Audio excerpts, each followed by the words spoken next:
हामी अल्पमतमा पर्यौं भनेर भनेको छ। यो हुनको कारण के हो भने हामी समूहहरू चाहिँ नि लापरवाही, यो समयलाई नचिन्ने, विषयलाई नचिन्ने, लापरवाही हुने, त्यो भएको हुनाले यो कुराहरू गल्ती कमी कमजोरीहरू भयो। अब यो अहिलेको जुन यो 78 को गणना हुँदैछ, यो महत्त्वपूर्ण अवसर छ। यो हामी सबै जिम्मेवारी हुन जरुरी छ र सबै सचेत हुन जरुरी छ। र हामी व्यक्ति मात्र नभएर हामी आफ्नो परिवारलाई पनि सबैलाई बुझाउन सक्नु पर्यो, आफूले पनि बुझ्नु पर्यो र समाजलाई बुझाउनु पर्यो, संस्थालाई बुझाउनु पर्यो, गाउँलाई बुझाउनु पर्यो। त्यो भयो भने यसको परिणाम चाहिँ नि राम्रो आउँछ।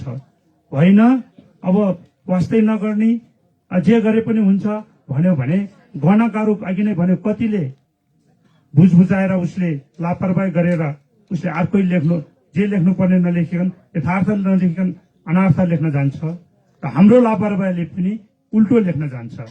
त्यो भएको हुनाले हामी एकदमै जिम्मेवार भएर सचेत भएर त्यो समयलाई हामीले प्रयोग गर्नुपर्छ र सरकारले पनि राज्यले पनि यसलाई अवसर दिएको छ। तपाईको 39,000 गणकहरू मागेको छ, 8,000 कति पर्यवेक्षकहरू मागेको छ यो प्रदेशमा। त्यो भएको हुनाले हामीले यो अवसर, यो समयमा हाम्रो बाबु नानीहरू पढे लेखेको, अहिले ब्याचलर गरेको, +2 गरेको र मास्टर गरेको नानीहरूलाई पनि यसमा अवसर दिन, यो चैत मसान्त भित्र आवेदन दिनको लागि अनुरोध गरेको छ। यो कुराहरू पनि हामीले ख्याल राख्न जरुरी छ, किनभने हामी समयलाई, अवसरलाई ख्याल नराख्ने अनि परिणामलाई चाहिँ नि गलत भयो, हामी हेपियो, हामी चाहिँ पिछाडियो, अब अपमानित भयो भनेर हामी भन्न बेकार छ।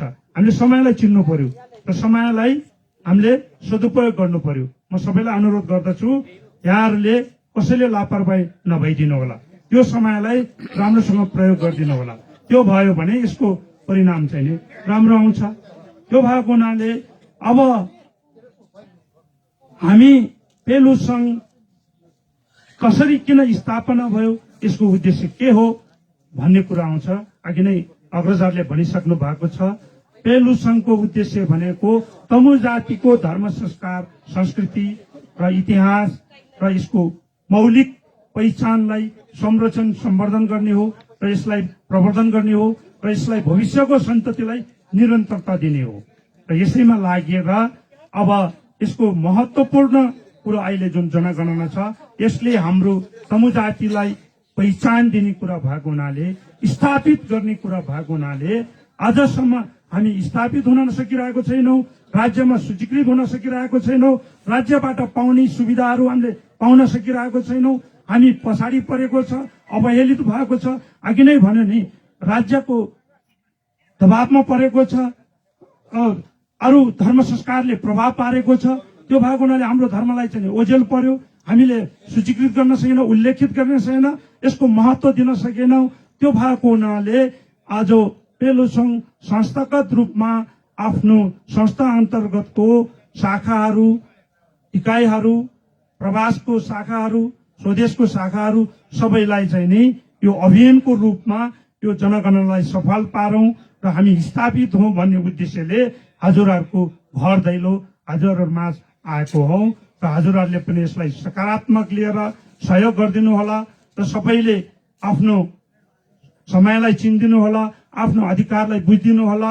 त्यो भयो भने भोलि भविष्यमा हामी सफल हुन्छौं र हामीले सोचेको कुरा पुग्छौं।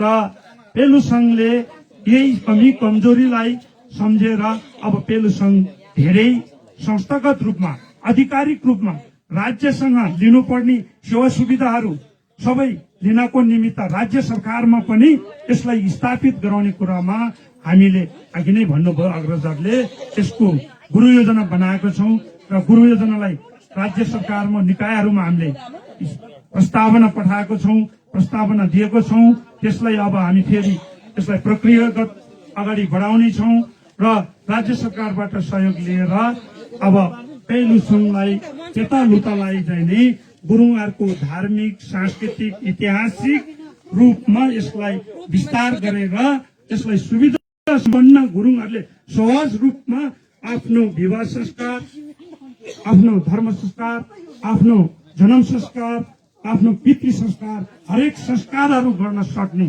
र यसलाई पहिचान दिने एउटा अवधारणा हामीले लिएको छौँ।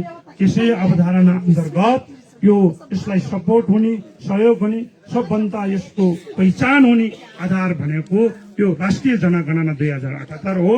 यसलाई सबैले ध्यान दिन जरुरी छ, सबै जिम्मेवारी हुन जरुरी छ, सबै सतर्कता हुन पनि जरुरी छ। त्यो भएको हुनाले भोलि गणकले लापरवाही गर्न सक्छ, हामी पनि लापरवाही नहौं, गणकलाई पनि लापरवाही हुन नदेऊ, आफ्नो धर्म आफूले सूचीकृत गराउँ। अहिले यहाँ धेरै तमु संघ संस्थाहरू पनि छ, उहाँहरूले अलिकति विवादित बनाउने, शंका बनाउने, हामी बीचमा अप्ठ्यारो बनाउने कुराहरू पनि ल्याउन सक्छ।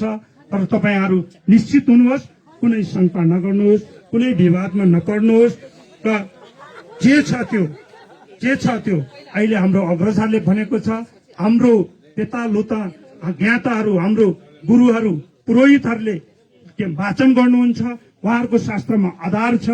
त्यो भएको हुनाले यसलाई चाहिँ नै हामीले आधार मान्नुपर्छ र हाम्रो पिता शास्त्रहरू अहिलेसम्म हामीले आधिकारिक यसलाई सूचीकृत गर्न सकिरहेको छैन, त्यसैले हामीलाई अलिकति अप्ठ्यारोहरू परेको छ।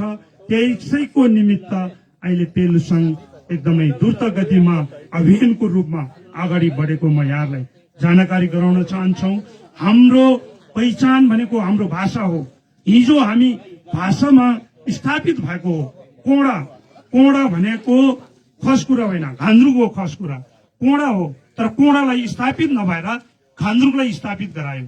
जस्तै ब्राह्मण क्षेत्रीहरूले के गर्यो, आफ्नो थरलाई स्थापित गरायो।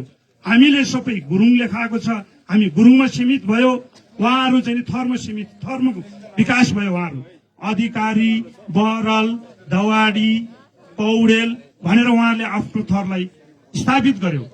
तर हामी गुरुङहरू चाहिँ नि तमुमा, किनभने हामी पनि थरमा स्थापित हुनुपर्ने हो। तर के भयो भने हामीहरू बसाई सराईको कुरा, व्यवसायको कुरा, रोजगारीको कुरा गर्दाखेरि आफ्नो बसोबासलाई निरन्तरता दिने कुरामा जुन हामी एउटा सबै व्यस्त भयो, यसले हामीले चाहिँ आफ्नो धर्म संस्कारलाई व्यवस्थित गर्न सकेनौं। हाम्रो पुर्खाहरूले व्यवस्थित गर्न सकेनौं, तर पुर्खले व्यवस्थित नगरे पनि अब आउने दिनमा हामीहरूको काँधमा आएको छौं, हामीहरूमा आएको छौं। त्यो भएको हुनाले हामी सबैले आफ्नो धर्म संस्कारलाई स्थापित गराउनु पर्छ, यथार्थ बुझ्नु पर्छ, मौलिकलाई निरन्तरता दिनुपर्छ, पहिचानलाई निरन्तर दिनुपर्छ। यो भनेको हामीहरूको पेतालोता, हाम्रो भाषा, हाम्रो संस्कार संस्कृति, हाम्रो इतिहास, हाम्रो वेशभूषा र हामीहरूको धर्म संस्कार, यसले ठूलो आधार दिन्छ। किनभने यो एउटा अदृश्य शक्ति छ। हिजो हाम्रो सृष्टिदेखिको हाम्रो पुर्खाहरू एउटा अदृश्य शक्ति, हाम्रो अघि नै भन्यो नि मेश्रमबरा पनि एउटा प्राकृतिक अदृश्य शक्ति हो। यसले घान्द्रुङवासीलाई संरक्षण गरेको छ।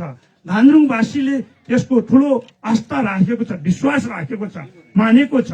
त्यसको एउटा इतिहास छ। त्यो भएको हुनाले यो भनेको प्राकृतिक हो, अदृश्य हो। त हामीले तमु जातिले मान्ने हाम्रो पितृ कुल धर्म पनि हाम्रो अदृश्य हो। त्यसले हामीलाई सदा सुरक्षा गरेको हुन्छ, हामीले त्यसलाई मानेको हुन्छ। त्यो यो निरन्तरता हो। यही आधारबाट हामी सबै वन हो। र पछि कालमा कोही बुद्ध भयो, कोही हिन्दू भयो, त्यो भनेको पछि भएको हो। त्यसलाई पनि अन्यथा सोच्नु हुँदैन। तर यथार्थ भनेको वन हो, हामी वन हो। सबैले अझै बुझ्न राम्रो हुन्छ, बुझ्नुपर्छ, यथार्थमा जानुपर्छ भनेर म यहाँ सबैलाई अनुरोध गर्न चाहन्छु। धेरै धेरै खुसी लाग्यो घान्द्रुङले आज घान्द्रुङ इकाइले आयोजना गर्नुभएको, व्यवस्थापन गर्नुभएको सम्पूर्ण घान्द्रुङवासीलाई धेरै धेरै धन्यवाद दिन चाहन्छौँ। र भविष्यमा यहाँहरूले हाम्रो तमुहरूको ठूलो धरोहर आस्थाको एउटा पहिरो निर्माण गर्न यहाँहरू अगाडि बढ्नु भएको छ। किनभने पहिरो निर्माण गरेर स्थापित भएपछि पहिरो भित्र हामीले आफ्नो धर्म संस्कारहरू, आफ्नो पेशास्त्रहरू पढ्न पाउँछ, आफ्नो कर्म कार्यहरू गर्न पाउँछ। त्यो भएको हुनाले त्यो ठूलो त्यो आस्थाको धरोहरलाई निर्माण गर्न यहाँहरू लाग्नु भएको छ। यहाँहरूलाई केन्द्रको पनि सहयोग रहनेछ र यहाँहरू सफलता हुनुहोला भन्ने शुभकामना दिन चाहन्छौँ र धान्द्रुङवासी दाजुभाइहरू आजको कार्यक्रममा उपस्थिति भइदिनु भयो। यहाँहरूलाई